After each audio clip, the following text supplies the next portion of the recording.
Day 211.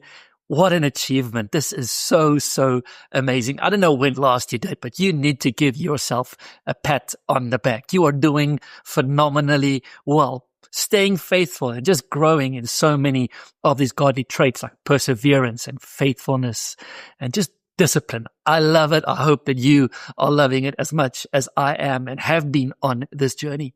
Hebrews Chapter 7, this chapter is all about Melchizedek, this interesting character all the way back from the book of Genesis. Just a couple of verses mentioned about him. He's mentioned again in the Psalms. He was the king of Salem, which later on would become Jerusalem. He was also the king of peace. So Salem is peace, but he was also the king of righteousness. He didn't have a mother or father recorded in Scripture, not because he didn't have a mother or father, just in the midst of all of the lineage that we see in the Old Testament, his lineage isn't recorded and neither is his death. Doesn't mean he didn't die, just that it wasn't recorded. And he is greater than Abraham, the author to the Hebrews tells us here. He is greater than Abraham for a number of reasons. Firstly, Abraham gave a tenth. Some people would say that tithing is part of the Old Testament law. Here, clearly, tithing was way before the law ever existed.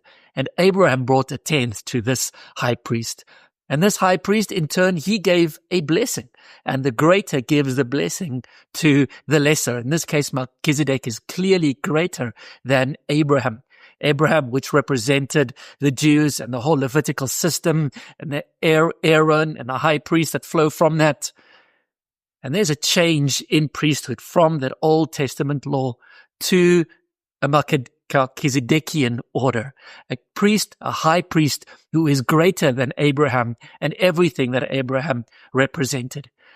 With a change in priesthood, there is a change in law. This new law, it supersedes the old law. This is just such a powerful statement that all of the law of the Old Testament has been replaced by a new law and a new priesthood.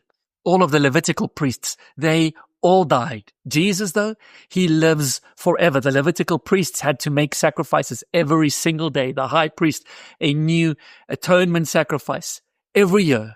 Jesus, however, he died once for all. His one sacrifice was enough for all of our sin.